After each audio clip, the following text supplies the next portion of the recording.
ಟಿವಿ9 digital ಸ್ಪೆಷಲ್ಗೆ ಸ್ವಾಗತ.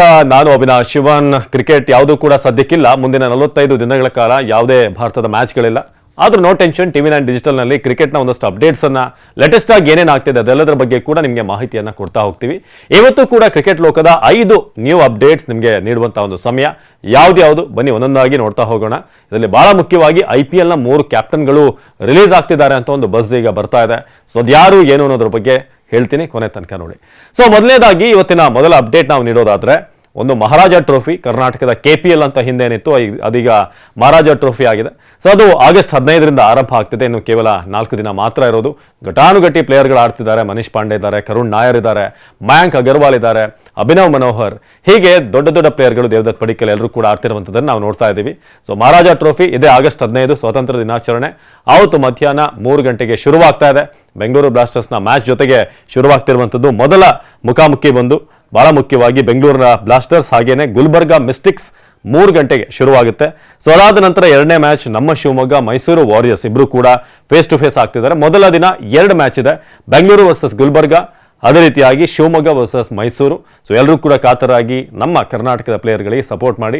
So tickets ವಿಚಾರವಾಗಿ ಕೂಡ ನೀವು ವೆಬ್ಸೈಟನ್ನು ಚೆಕ್ ಮಾಡಿದ್ರೆ ನಿಮಗೆ ಮಾಹಿತಿಯನ್ನು ಸಿಗುತ್ತೆ. ಸೊ ಇದು ಮೊದಲ ವಿಚಾರ. ಆದರೆ ಎರಡನೇದಾಗಿ ಪೊಲಾರ್ಡ್ ನಿನ್ನೆ ನಡೆದಂಥ 100 ಮ್ಯಾಚಲ್ಲಿ ರಶೀದ್ ಖಾನ್ಗೆ ಒಂದೇ ಓವರ್ನಲ್ಲಿ 5 ಸಿಕ್ಸರನ್ನು ಬಾರಿಸಿದ್ದಾರೆ. ಸೊ ಅವರು ಕೊನೆಯದಾಗಿ ರನ್ಗಳೇನು ಬೇಕಾಗಿತ್ತು, ಸುಮಾರು 120 ರನ್ ಗಳಿಸಿದ್ರು. ಏನು ಆಪೋಸಿಟ್ ಟೀಮ್ ಅದನ್ನು ಚೇಸ್ ಮಾಡ್ತಾ ಹೋದಾಗ 126ಕ್ಕೆ 8 ವಿಕೆಟ್ ಹೋಗಿತ್ತು ಟ್ರೆಂಟ್ ರಾಕೆಟ್ಸ್ ಅವ್ರದ್ದು. ಹಾಗೇನೆ ಸದರ್ನ್ ಬ್ರೇವ್ ಟೀಮ್, ಅದರಲ್ಲಿ ಪೊಲಾರ್ಡ್ ಆರಂಭದಲ್ಲಿ ಬಹಳಷ್ಟು ವಿಕೆಟ್ಗಳು ಹೋಗಿದ್ವು. ವಿನ್ಸ್ ಔಟ್ ಆಗಿದ್ರು, ಫ್ಲೆಚರ್ ಔಟ್ ಆಗಿದ್ರು. ಹಾಗೇನೆ ಪೊಲಾರ್ಡ್ ಕೊನೆಯದಾಗಿ ಬಂದು 45 ರನ್ ಗಳಿಸ್ತಾರೆ ಕೇವಲ 23 ಬಾಲಲ್ಲಿ, 2 ಬೌಂಡ್ರಿ, 5 ಸಿಕ್ಸರನ್ನು, ಅದು ಕೂಡ ರಶೀದ್ ಖಾನ್ಗೆ ಗಳಿಸಿರುವಂಥದ್ದು. ಮ್ಯಾಚ್ನಲ್ಲಿ ನೋಡಿರುವಂಥವ್ರಿಗೆ ಗೊತ್ತಿರುತ್ತೆ ಹೇಗಿತ್ತು ಆ ಒಂದೊಂದು ಸಿಕ್ಸರ್ಗಳು ಕೂಡ. Clean strike. ಪೊಲಾರ್ಡ್ ಬಹಳ ದಿನ ಆಗಿತ್ತು ಈ ರೀತಿಯಾಗಿ ಒಂದು ಇನ್ನಿಂಗ್ಸನ್ನು ಆಡಿ. ಮುಂಬೈ ಪರವಾಗಿದ್ದಾಗಲೂ ಕೂಡ ಇತ್ತೀಚೆಗೆ ಅಂಥ ಇನ್ನಿಂಗ್ಸ್ ಬಂದಿರಲಿಲ್ಲ.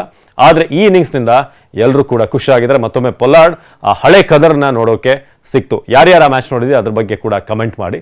ಸೊ ಹಾಗೇನೆ ಮೂರನೇ ಒಂದು ಅಪ್ಡೇಟ್ ಏನು ಅಂತಂದ್ರೆ, ರಾಹುಲ್ ದ್ರಾವಿಡ್ ತಮ್ಮ ಕೋಚಿಂಗ್ ಸೀರೀಸ್ನ ಒಂದು ಟೋಟಲ್ ಎಷ್ಟು ಸೀರೀಸ್ಗಳನ್ನೇನು ಆಡಿದ್ದಾರೆ ಅವರ ಕೋಚಿಂಗ್ನಲ್ಲಿ.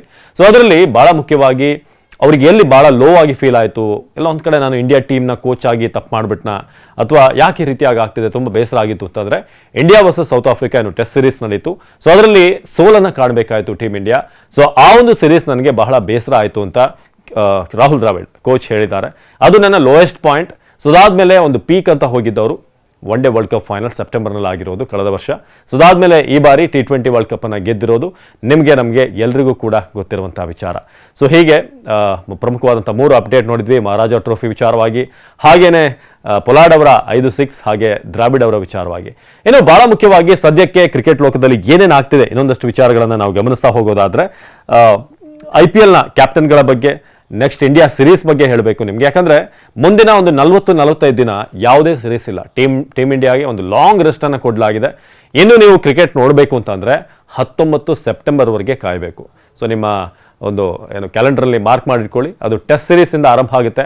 ಬಾಂಗ್ಲಾದೇಶ್ ಜೊತೆಗೆ ಹೋಮ್ ಸೀರೀಸ್ ನಡೀತಿರೋದು 19ರಿಂದ 23 ಮೊದಲ ಟೆಸ್ಟ್ ಶುರುವಾಗುತ್ತೆ. ಸೊ ಅಲ್ಲಿವರೆಗೆ ಯಾವುದೇ ರೀತಿಯಾದಂಥ ಕ್ರಿಕೆಟ್ ಇಲ್ಲ. ಸಹಜವಾಗಿ ಕ್ರಿಕೆಟ್ ಫ್ಯಾನ್ಸ್ಗೆ ನನಗೂ ಕೂಡ ಅರ್ಥ ಆಗ್ತಾ ಇದೆ. ಕ್ರಿಕೆಟ್ ಇಲ್ಲದೆ ಏನೋ ಒಂಥರ ಟೈಮ್ ಪಾಸ್ ಇಲ್ಲ, ಅಥವಾ ಜೀವನದಲ್ಲಿ ಎಲ್ಲ ಟೆನ್ಷನ್ಗಳನ್ನು ಮರೆಯೋಕೆ ನಾವು ಮ್ಯಾಚನ್ನು ನೋಡ್ತೀವಿ. ಆದರೆ ಈ ಮ್ಯಾಚ್ ಇಲ್ಲದಿರುವಂಥ 45 ದಿನ ಹೇಗೆ ಕಳೆಯೋದು ಅಂತ.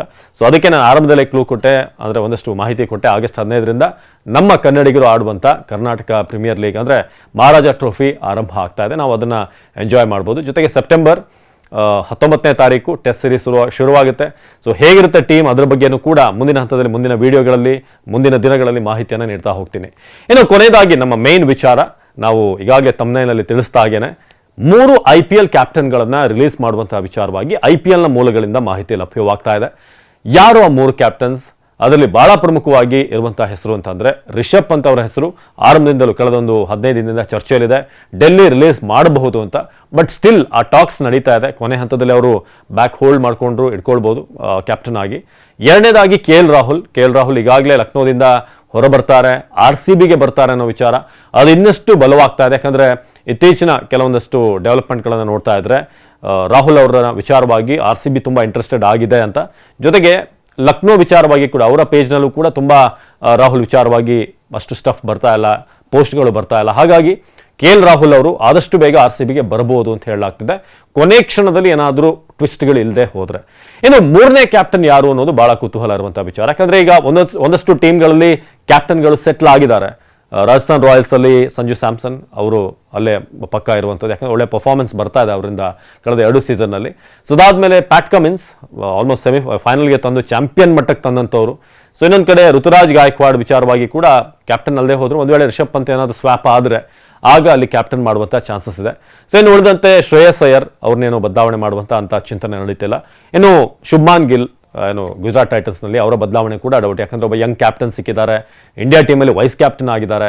ಸೊ ಆ ಕಾರಣಕ್ಕೆ ಅಲ್ಲೂ ಕೂಡ ಹೆಚ್ಚಿನ ಬದಲಾವಣೆ ನಾವು ನಿರೀಕ್ಷೆ ಮಾಡೋಕ್ಕಾಗಲ್ಲ. ಆದರೆ ಈಗ ಪ್ರಶ್ನೆ ಇರೋದು ಮುಂಬೈ ಇಂಡಿಯನ್ಸ್ ವಿಚಾರವಾಗಿ. ಮುಂಬೈ ಇಂಡಿಯನ್ಸ್ನಲ್ಲಿ ಹಾರ್ದಿಕ್ ಪಾಂಡ್ಯ ಅವ್ರನ್ನ ಕ್ಯಾಪ್ಟನ್ ಆಗಿ ಮುಂದುವರಿಸಲಾಗುತ್ತಾ ಅನ್ನೋದು. ಸೊ ಕಳೆದ ಬಾರಿ ತುಂಬ ಹಂಗಾಮ ಆಗಿತ್ತು. ಅದಾದಮೇಲೆ ಈಗ ಸೂರ್ಯಕುಮಾರ್ ಏನು T20 ಇಂಟರ್ನ್ಯಾಷನಲ್ಗೆ ಕ್ಯಾಪ್ಟನ್ ಆಗಿದ್ದಾರೆ. ಸೊ ಆ ಕಾರಣಕ್ಕೆ ಅವ್ರನ್ನೇ ಮತ್ತೆ ಕ್ಯಾಪ್ಟನ್ ಮಾಡಬಹುದು, ಹಾರ್ದಿಕ್ ಪಾಂಡ್ಯಗೆ ಒಂದು ಶಾಕ್ ಎದುರಾಗಬಹುದು ಅಂತ ಸಂದರ್ಭದಲ್ಲಿ ಹಾರ್ದಿಕ್ ಪಾಂಡ್ಯ ಅಲ್ಲೇ ಉಳಿತಾರಾ ಅಥವಾ ಬೇರೆ ಯಾವ್ದಾದ್ರು ಟೀಮ್ಗೆ ಏನಾದರೂ ಕ್ಯಾಪ್ಟನ್ಶಿಪ್ಗೆ ಅವರು ಮುಖ ಮಾಡ್ಬೋದಾ? ಸೊ ಇಂಥ ಅನೇಕ ಪ್ರಶ್ನೆಗಳಿದೆ. ಸೊ ನಿಮ್ಮ ಪ್ರಕಾರ ಮುಂಬೈ ಇಂಡಿಯನ್ಸ್ಗೆ ಯಾರು ಕ್ಯಾಪ್ಟನ್ ಆಗಬೇಕು? ರೋಹಿತ್ ಶರ್ಮಾ ಕೂಡ ಬೇರೆ ಟೀಮಿಗೆ ಹೋಗ್ಬೋದು ಅನ್ನೋ ರೀತಿಯಾಗಿ ಕೂಡ ಚರ್ಚೆಗಳಿದೆ. ಸೊ ಯಾರು ಕ್ಯಾಪ್ಟನ್ ಆಗಿರಬೇಕು? ಮತ್ತೆ ರೋಹಿತ್ ಶರ್ಮಾ ಏನಾದರೂ ಕಂಬ್ಯಾಕ್ ಮಾಡಬೇಕಾ ಅಥವಾ ಸೂರ್ಯಕುಮಾರ್ ಅವರಿಗೆ ಸಾರಥ್ಯವನ್ನು ನೀಡಬೇಕಾ? ದಯವಿಟ್ಟು ಕಮೆಂಟ್ ಮಾಡಿ. ಇದಾಗಿತ್ತು ಸ್ಪೋರ್ಟ್ಸ್ನ 5 ಪ್ರಮುಖ ಅಪ್ಡೇಟ್ಸ್. ನಿಮಗೆ ಇಷ್ಟ ಆಗಿದೆ ಅಂತ ನಾನು ನಂಬ್ತೀನಿ. ನಿರಂತರ ಸುದ್ದಿಗಾಗಿ ನೋಡ್ತಾ ಇರಿ TV9.